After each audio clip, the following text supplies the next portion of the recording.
Good afternoon, everyone. Thank you for joining us. We've got another Subsea panel, but a little bit different this time. I'm Gil Santaliz, CEO of NJFX, and we own a carrier-neutral cable landing station in North America. I'll let everyone settle down first and get your seats. I know we got a full house this afternoon. Our panel is a little bit different. It's talking about Subsea 101, some of the risks and challenges involved in subsea projects. And I thought we'd bring it from a level of the basics to the complex. And we've got a great panel today. As opposed to having me introduce them, I'll let them introduce themselves. I would ask them each to introduce themselves, their companies, and a little bit about how they got into the subsea world. So Federico? Ladies first. Ladies first. Mónica, I'm sorry, they want to pass it over? No, that's fine. Sure. So, is it working? Yes, yes, you're good. Thank you, Gil. So, good afternoon, everyone. My name is Mónica Martínez, and I work for TELXIUS, which is the infrastructure company of the Telefónica Group. At the end, the infrastructure company of the Telefónica Group operates all infrastructure of the Telefónica business, so submarine cables and towers. In terms of my background experience, I have 20 years of experience within the Telefónica Group, working in the mainly network area, so building my experience in network design, network implementation, network architecture, internet traffic analysis, developed myself into service delivery, project management, and then over 8 years in marketing and sales. In terms of TELXIUS, our latest submarine cable launches have been Marea and Brusa. Marea is a cable that we've done in collaboration with Facebook and with Microsoft. It features 8 fiber pairs with up to 200 terabits capacity, going all the way through the Atlantic from Virginia Beach to Bilbao in the northern part of Spain.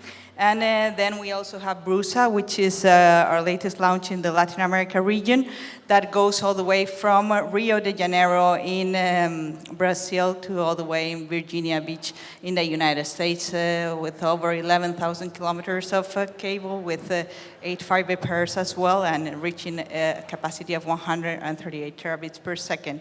So quite pleased of these 2 launches and working in collaboration with our partners, Microsoft and Facebook in Marea.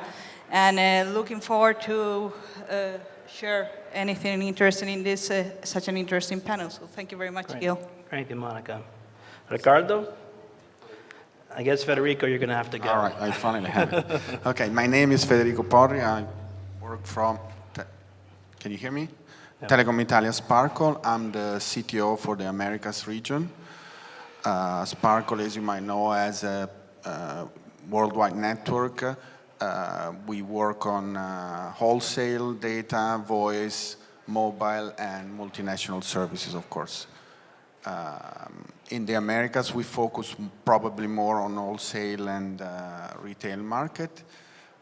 Sparkle has so we're talking about subsea cable, so yeah, as a number of assets coming from their own cables, like in the Med Basin, bilateral cable between 2 nations in the Med Basin, and we have many fibers shares on other systems.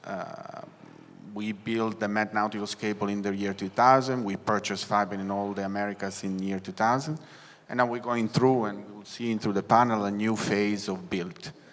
So we recently built and finished the build of a new cable that goes from New Jersey to São Paulo.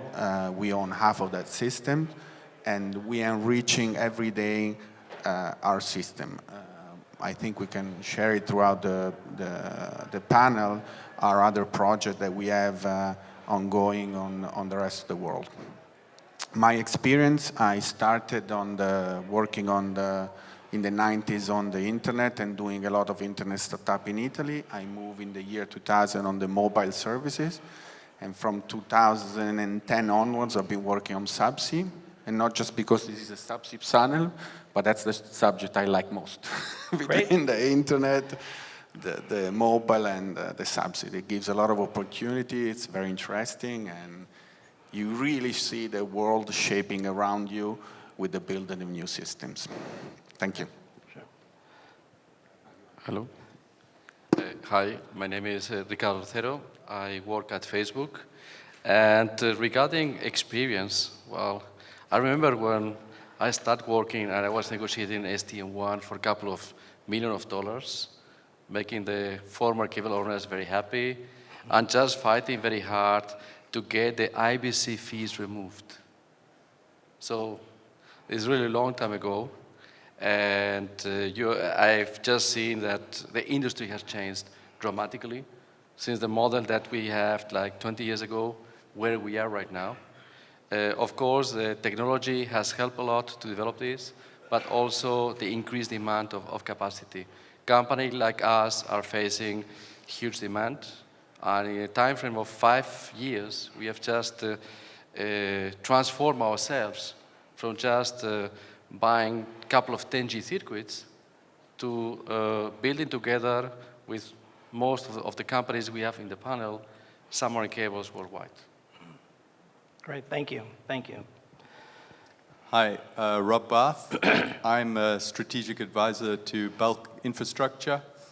I'm no longer 12 years old, as my picture might suggest. Essentially, Bulk has 3 key pillars to the business. The first is industrial real estate, second, data centers, and the third, fiber optic networks, of which there's a blend of terrestrial and subsea, and maybe a fourth, vegetables, and there's method to that madness, but in essence, data centers generate huge amounts of heat, and there is a synergetic influence of looking at greenhouse developments coincident with data centers. But that's a digression of sorts, so we won't go down that road. But Bulk over the last 36 months has, together with Facebook and other partners, Nigel, Aquacom's, developed circa 10,000 kilometers of network. A large part of that is at a regional level, but then there are the transoceanic, the transatlantic system, and then a number of regional systems that we've looked at. Great, thank you, Rob. Let's start with you. You're the new kid in the block in terms of a new subsea system, new owners in the system. If Petter were here, Petter, the CEO of Bulk, and he couldn't be here because they're having an event in Norway, what's driving a company like Bulk to be an owner in a system that you have today? What's driving that kind of growth? Why make that kind of investment? Well, I think there are a number of components to that. I mean, the first is, if you want to establish data center presence in a country, you have to break the monopoly or duopoly that exists with, let's say, the incumbents. You have to have an open access proposition where there are a multitude of telco partners supporting services in country. So initially, the view was the subsea or the wet or terrestrial network investments were an enablement for the data centers. That said, the network runs as a separate business unit and as such needs to monetize the proposition of the sale of infrastructure. And our view of infrastructure sales, I suppose, is in 2 parts. One is dark fiber, but obviously the quantum of dark fiber that we have on the longer or the long haul routes is not suitable to be carving up to offload to a single customer. So we would look on the long haul routes at spectrum-based sales, and then at a regional level or national level, there is a multitude of different offers, but a large proportion of the purchase is dark fiber pairs. Okay. Mónica, different direction. TELXIUS is really a service provider, infrastructure provider as well. Part of Telefónica, you made a decision in terms of the systems you have, and Mireia and Bruce most recently interconnected with the NJFX cable landing station in the US. You've got more capacity online than most systems today that are live. Why so much capacity, and what's driving that growth to have so much, and is there a market for that much capacity? So, yes, in order for in the transatlantic route, Telefónica didn't own their own infrastructure in this route. And this route for us means a lot because we have a lot of demand, because we have dominant operations in the Americas and dominant operations as well in Europe. And so at the end, the boosting growth of internet traffic that goes from mainly the OTTs to the different eyeballs, where we have mainly operations of Latin America and Europe, in Spain mainly operations, so drive the need of new or having our own system there. So this was the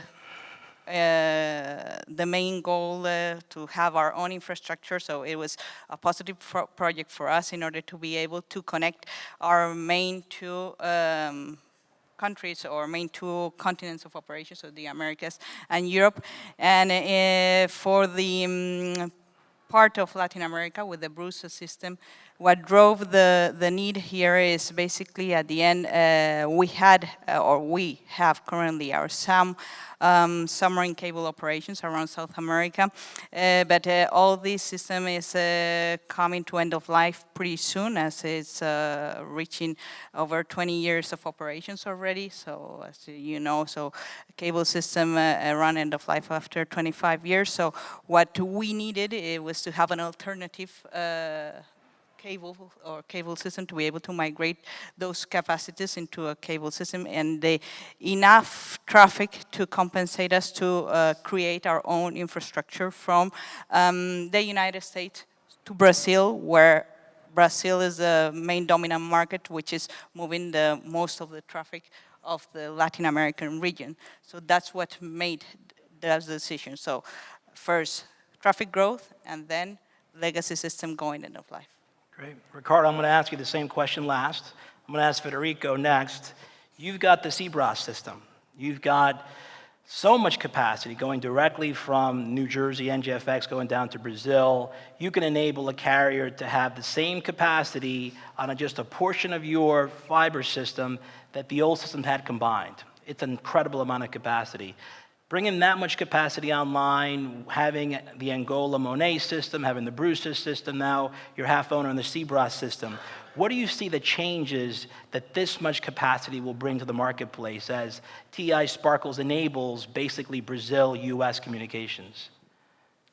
Well, of course, when you start and build a new cable like such as CBRAS, there cannot be just one reason for that. You need to have a multiple reasons. So one of the reasons is that we started the CBRAS project is because just as the Telefonica system, our system in South America, our fibers going to South America are getting old. We see on the market of the Subsea, for the one that are new here, waves of build. So there are waves of build of Subsea system, and especially in Latin America, the north to South Latin America had the wave during the year 2000, where like 3-4 cables were built, then nothing for 15 years.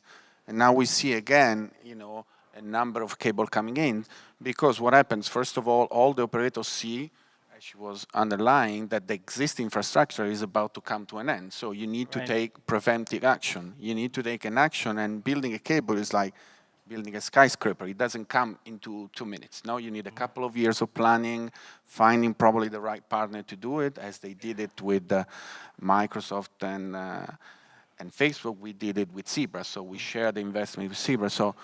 And that was one of the facts. The second fact, of course, we have operation in Brazil with Team Brazil, which is a huge operation. Is one of the biggest operator, if not the biggest in Brazil. So we need to support our local company with new builds. So if you put together these ingredients, the coming out of the existing cable life and the new requirement for Brazil, immediately you figure out you need to build a new infrastructure. And of course, although we have a half a fiber, which is probably almost 30 tera of capacity, that will need to last for another 20 years. Good point. Yep. So as we said, these are long-term projects. It's important to get the right timing when to build them in order not to have old system working and to have a new system updated. Also, from a technical point of view, these new cables that we're building are completely different from the cables built in the year 2000. In the year 2000, we had segments of 4, up to 5,000 kilometers, right? So in the past, we used to have to connect, for example, Brazil to New York. I had to lit up 4 segments, which is a high cost. Now with the Zebra system, it's 1 segment. So I light up 1 segment, better latency, less cost. Also, the new Zebra system doesn't touch any Caribbean location.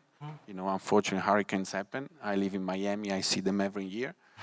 So there are a number of reasons and ingredients that contribute to the project, and you know, we decided that was the right time to go, and we did it. It's a great choice, and obviously your capillarity with Tim in Latin America, as well as TELXIUS and Telefonica having that capillarity, that makes perfect sense. Ricardo, completely different. You know, 10 years ago, Facebook was not an idea, but was a young company. Today, it's a predominant force in this subsea industry. A lot of us wouldn't be here talking about subsea without Facebook's investment and commitment to the industry. What you could share potentially in terms of what's driving that growth? Is it Facebook applications, future applications? What's driving Facebook to connect the world? Well, I believe those are 2 different questions. One is Facebook connecting the world, which is part of our mission. The other is what is driving us step in and build submarine cables. Mm-hmm. I'm going to say something totally politically incorrect. Okay. Submarine cables is a bad business. It's a bad thing for investors. The reason for this is a critical infrastructure. You need submarine cables for connecting all the continents. All our business, all our financial business, all our life needs subsea cables.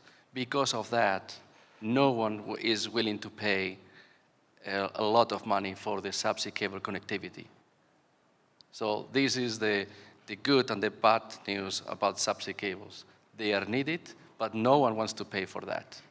So this is why we have seen in the past why when submarine cables were built, it was more a consortia cables, was just the former PTTs coming together to build this because they couldn't afford such a huge $1 billion investment. Then we have seen some private cables have been more or less successful, but a lot of them have struggled at a certain point because the investors wanted a high return on this. They didn't have the patience to wait and see until the traffic was coming. What happened is 20 years ago, there was an overbuild, a lot of money, and then everybody wanted to build subsea cables, and then we ended with 14 subsea cables on the same route between New York and London. And then the market collapsed, price went down. As the price went down, then we saw again the traffic coming that everybody was forecasting. So I would say why we're stepping in, connecting our data center is part of our core business. We have seen how much difficulties some of our suppliers have faced in order to raise the funds to build transatlantic cables. We have waited 15 years after the bubble to see the first transatlantic cables happening. We have been supporting those new initiatives. We have secured our connectivity in those cables, but what after that? No one was building any submarine cables. So the way that we believe we have helped that industry is stepping in, pushing the technology, going from, as we have been discussing before, 4 or 5 cables, 5 pairs to 16 5 pairs, lowering the cost, refunding the old consortium model to a cooperative model that all the parties co-build. Let's say those OTTs that have higher needs cooperate, co-build together with the carriers as the older consortium, but with different rules that make those cables open, cooperative, and then that way we have been able to develop Maria cable. We are working together on the Hafru cable with Google, with Aquacoms, with Bulk. And this is what we see could be the future trend in other submarine cables. Thank you for that insight. You know, talking a little bit about the health of the industry, you know, there are some things that are happening in front of us today. You know, GTT is going through its financial issues with its stock down to $7. You've got GCX flag in bankruptcy. You've got TAT 14, stating it's end of life for December next year. How healthy, Rob, is the industry today? You're part of a new system, right? And you've got to cooperate with some of the folks that potentially don't have the right plans for the future. Do you see yourself enabling those that are trying to find a solution to find a way to work? What's your perspective on the health of the industry today? That's a curious question for new kid on the block, but sure, I'll give it a stab. I think two components. One is the challenge related to commercialization of these systems and where the enterprise is in relation to their maturity and specific to Subsea, because, let's say some of these systems in the range of 160 terabits on the system, that's 32 million Netflix or Prime videos concurrently streamed. But that's not the type of content that transits these networks. You'd have to be a fool to allow static content to be doing that all the time. So that would all be cached. So it's really unpicking for both, let's say, OTT partners and the enterprise, what's driving transoceanic demand. And Ricardo can probably speak a lot more in a far more qualified way about what's happening with Facebook. But a large part of what we see is machine to machine, data center to data center, AI related, specific to dynamic content, and that's the key distinction. This is all a challenge related to dynamic content, a lot of that related to compliance on the dynamic content and how AI is interacting with that. And then the enterprise space, how, as they mature, are they consuming these services? Because it's akin to asking the question related to how groups are approaching their rural versus metro strategy. Does core or edge dominate? What does the traffic interaction look like based on a deployment of a cluster in a said metro? Or at a regional level, how are those regional engine rooms interacting? What's the requirement for database or search replication across regions? And I think each of those companies would have to speak to the specifics of that.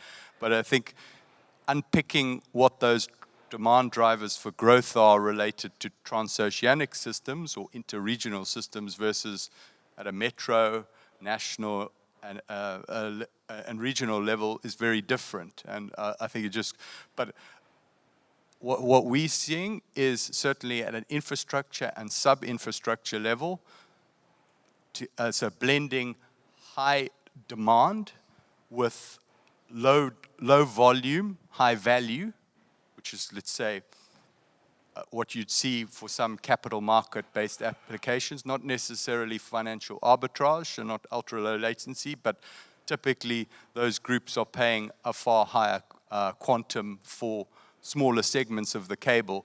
But in aggregate, the overall proposition underwrites sufficiently on the basis of a couple large customers who are squeezing the pips out of the operator, and then the enterprise-related demand, which, as I said, may be far lower volume, but higher value.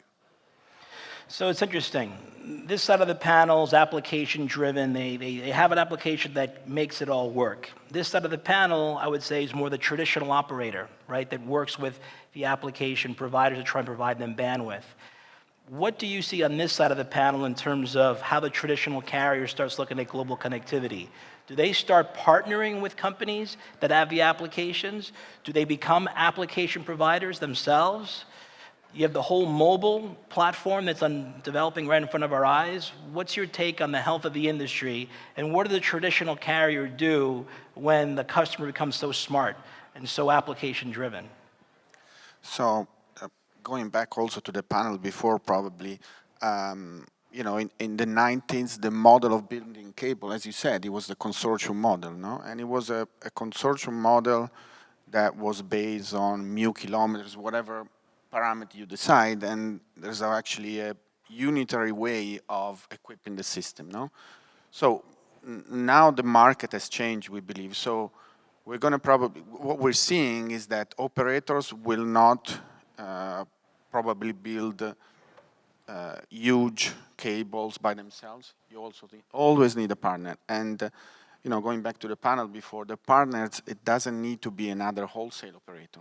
So, you set up a cable. We're working on many cable on the Pacific, on the Caribbean, and the other partner could be one operator, one OTT, and then maybe one partner that uses for business purposes, multinational service. So you can find a way of organizing a sort of build of a cable using partners that don't have exactly the same aim. You can also put a mobile operator in there, so you don't compete on the same market. So this is what we're seeing, We're seeing a way of building a cable, maybe one operator, one OTT, one operator, one multinational vendor. And, you see in the future, the internet taught us that, the operators are not always going to be the same, 20 years ago, it was the operator, then now are the OTT building cable. Tomorrow it could be the multimedia building cable. So there's always people joining the party, right? Mm-hmm. And also, as it was mentioned in the panel before, I think it's very interesting how the consortium model, so we're seeing two ways. One is a partnership model and one is a consortium model, but the consortium model now has a different unitary KPI, which is one fiber pair. You don't share the fiber pair, you don't share the equipment. You want to have your own fiber pair. I want to set up my own equipment to light the fiber. I don't want to deal with a consortium meeting with 20 people deciding when the equipment and the upgrade is going to be. So from our point of view, we see these two models. And one is the partnership of 2 or 3 operators, the other consortium, but sharing with the unitary KPI, the fiber pair. Monica, would you agree? Yeah, definitely. So building on what Federico had just mentioned, at the end, I think that traditional operators of submarine cables provide the experience of deploying the infrastructure. So, for example, TELXIUS has decades of experience constructing submarine cables, and we have proved that we are able to collaborate with OTTs to construct new cables, such as the one of Marea, and now in the future, what we are partnering is as well with our competitors, for example, in South America, with America Mobile, to build another cable there. Going from Guatemala to Chile, but at the end, as Federico has mentioned, also the technology has enabled to be able to evolve in such a way that the KPI is the fiber pair, because at the end, the open infrastructure, what enables is that at the end, the only shared infrastructure for the people that collaborate in the construction of a submarine cable are the pieces that go undersea, so it's the repeaters, the fiber itself, and the energizing elements, but nothing else. And then the laser pumps or the laser equipment that provides and leads that you use to illuminate the fiber is enabled to fiber each fiber independently. So that enables to have a coordination and collaboration with the different players in a way that at the end you can lead the capacity whenever each player or collaborating partner needs it, not when everyone needs to agree that they need to lead the fiber. So I think that that's a key component. So it sounds like everyone agrees. The consortium model is dead. There's no more 70 carriers chipping in for a cable to go across the Atlantic Ocean. So let's create an example. The 4 of you are going to build a cable system. You're going to go across Ocean X. You've got lots of variables to consider. What are the first priorities that you have to make a decision on when you build a new system? Landing points, branching units, cost, partners, architecture. What would you say the top 3 priorities would be? Federico, you're going to build a system. What would you say you've got to nail this thing down with the group before you agree to move forward? So, of course, first would be the partners, who you choose as a partner, and try to have a reliable partner.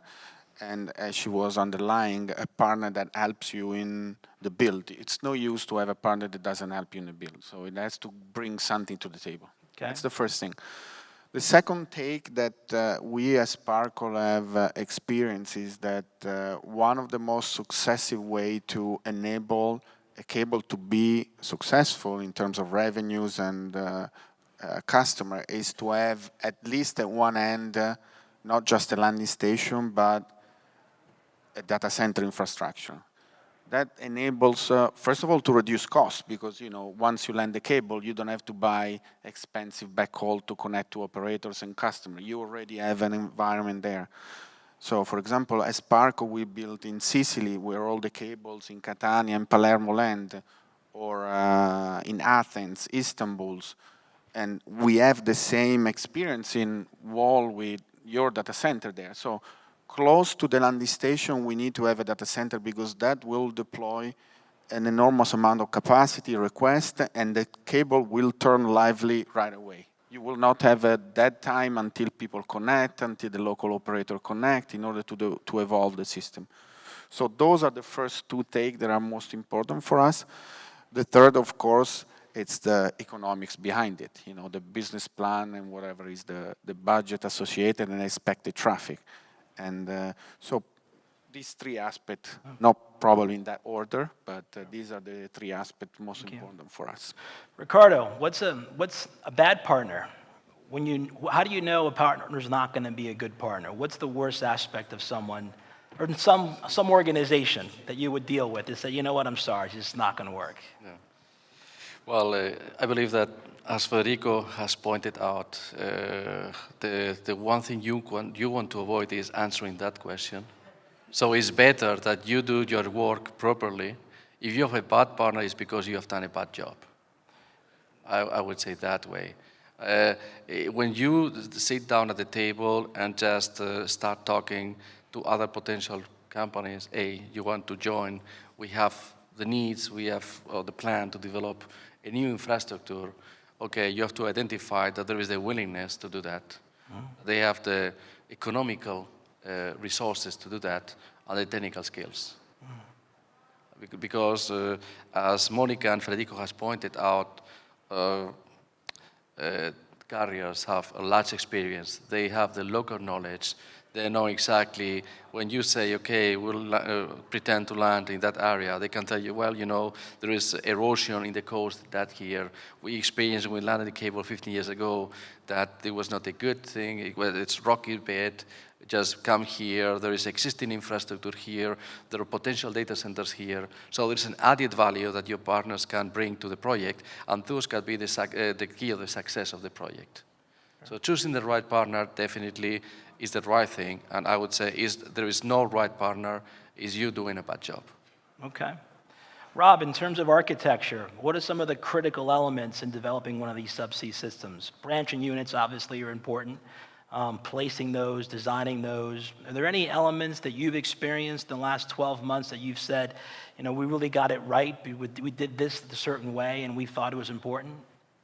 Yeah, in terms of the branching units, you better be sure that you know why you're selecting the branch, what the participation interest is from others on the branch versus the core segment or the main trunk. Because if you're carrying all of the cost on the branch, and branches tend to be disproportionately more than your contribution on the core segment, those are pretty key. Also, the nature of the branch. So are you able to do a full drop, or does that sterilize capacity on the trunk? And I think implications related to, let's say, WSS ROADM versus a coupler type BU, you need to think that through. And also, back to the comment related to high value, low volume.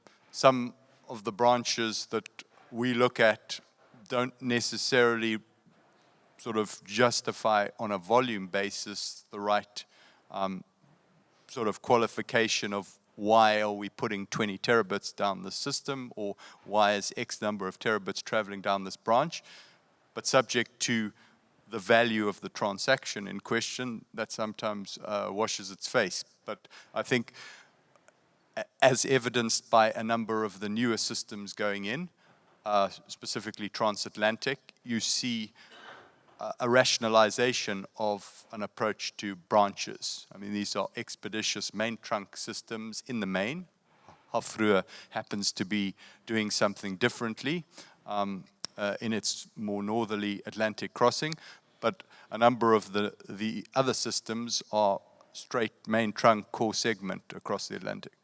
Great. We've got a few minutes left. I'm going to ask you guys one last question, but I'm going to let the audience, perhaps, if they have a question for our panelists.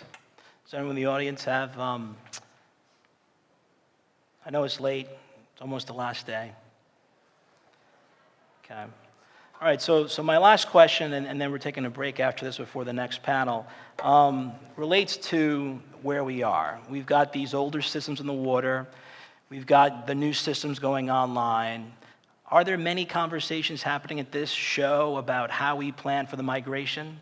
Will there be events where cable does get impacted, the economics don't justify fixing the cable, and the outage goes from 1 week to 30 days to 6 months? Will there be a bankruptcy and there won't be money to pay a ship to go out there and fix the cable? Will there be disaster in the water, call it, when these older cables have economic issues? I'll start with Mónica potentially, and without describing anything confidential, obviously, but are those conversations happening? Well, the main conversations that are happening is where are you going to migrate that capacity from existing cables to other capacities? So at the end is you need to plan that in advance and see the economics for doing so. Mm-hmm. So at the end, it's a matter of how you build those economics. In terms of, so for example, in terms of building the new cables, what it's key is to make use and that you optimize your existing infrastructure and that you reuse as much as you can of your existing construction. So, for example, with regards to TELXIUS, this is what we've done with Brusa and Marea, with landing station and ball pipes, which is the last kilometer of construction where you excavate in the beach to take the cable through the water to the landing station itself. So at the end, these are topics that are key assets that we are continuously reusing in the construction of new cables, because at the end you require regulatory permits, legal authorities permission, environmental studies, etc. So you need to understand all that. In the way, if you will, you mentioned about bankruptcy, et cetera, and we don't have a crystal ball to see what's going to happen. But at the end, with costs going down in the business, what we need to make sure is that the operators that are experienced operating and building submarine cables, we still provide solid service with their correct maintenance, and that we make sure that we are able to fix something whenever it needs a repair, because at the end we're providing SLA to our customers, and our customers are the key to our business. Federico, you're a veteran of the industry. You've been around quite some time in terms of understanding these subsea systems. What's the worst case scenario that could happen out there? Is there a possibility that a cable doesn't get fixed if it's broken because the economics don't make sense? I think we should, I don't know how experienced the audience is on subsea cable. So usually subsea cable run for 25 years. But that doesn't mean that after 25 years they start breaking. That's not the point. The point is that the vendor that build the cable say, I guarantee the equipment and the maintenance for 25 years. After that, either we start a new contract or it's up to you deciding what you want to do. So let's remove from the doubt from the crowd that, cables are not going to go bad after 25 years or coming close to 25 years. Nothing is going to happen. Those cables are built into such high standards and quality they can last 50 years. What happens is that there are two factors. The maintenance of the cable does not become as efficient as it was because, as I said, for example, on our Seabrass cable, the cost of one big cable is so much lower because you connect, 10,000 kilometers rather than segments of 5. And that's one reason why you decide, the old cable is going to go, and I'm going to start using the next one. So that's the main reason. And let's not forget that the quality of the cable depends also from the length. So if you have very short cables, like 1,000 kilometer cable, even a fiber that is 20-year-old, you can push 6, 7 tera on that because it's a short segment. Okay. So it really depends, what we've seen, it really depends on the type of segment, if you have a cable that substitutes that segment, if it's cost effective, and if the length is not that long between the two segments, you can keep pushing the usage of the segment over 25 years. So I think it's based on every situation. You have a different environment and different decision to make depending on substituting or keeping the existing cable. It sounds like the carriers have thought this through. They've got the talent and expertise to figure out how to make things work when things potentially don't go as planned. On the other side of it, you've got certain Facebook has invested heavily and is probably not afraid of something going end of life, not afraid of any one cut. They've built a different architecture. Is it fair to say that you control your own destiny at this point? I would say we want to mitigate any risk to our business, but we care. And we care not only because we have partners that might have different topology, different architectures. If we lose a system and we lose 40 terabit connection, we have a big issue. Because you cannot find any replacement, even for 3 terabits. If you ask today, TELXIUS, you ask Sparkle, hey, we have an issue in our cable, we need 3 terabits tomorrow in place. They will say, we'll be more than happy, but we might give you a couple of 100 gigs. We need to go to the market, buy the transponder, install this, fix the last mile circuits. It might be 3 months. In 3 months, we can provide you this solution. So these are the kind of things that you have to keep in mind when you plan your network. And just coming back to your point, 15th December 2020, TAT14 has officially announced they're going to decommission this. Okay, we might be talking about 3 terabits. Those 3 terabits needs to be migrated to other systems. But as I mentioned to you, it takes months. So once you decide to decommission a system, you start planning for this. You give you enough time to have the service accept the circuits. And probably you give you a headroom of about 6 months. You have to be conservative if something goes wrong. And then regarding bankruptcy situations, usually what will happen is, okay, if that company doesn't stop paying the maintenance, are the customers that step in pay the maintenance of the system until they find a solution either to fix the bankruptcy situation of the cable owner or just migrate the traffic. And this is something that might take 6 months, 1 year easily. So the one thing before I ask Rob to find the similar question, I guess, is so Mónica, TELXIUS announced that it's working with Windstream to provide terabits between 2 landing stations and work with the operators that are NJFX, which is really TGN and the Hofruch system. So you can probably design something to swing traffic over if in case of a problem. Bulk has spectrum available. At some point it will have it online. Will there be products to say, look, I'm not selling you a protected service, but I've got a standby service in case something goes wrong to kind of swing traffic over? Is that just impractical because the endpoints are so far back that you really can't swing traffic over? Last one for Mónica, and then Rob, maybe you can answer if you're prepared to serve that market if it develops. If the question was for you, I'm sorry, yes. In terms of your ability to swing traffic over, because you've got the Maria system, single across, now you've got capacity over to another landing station. Would you swing traffic over to protect your Maria capacity in case of a fiber cut? At the end, the thing is that our system is resilient so that the traffic that we flow through the system, that it is our traffic, it's the traffic of TELXIUS network, at the end is designed in a way that it is completely resilient, redundant, and diversified.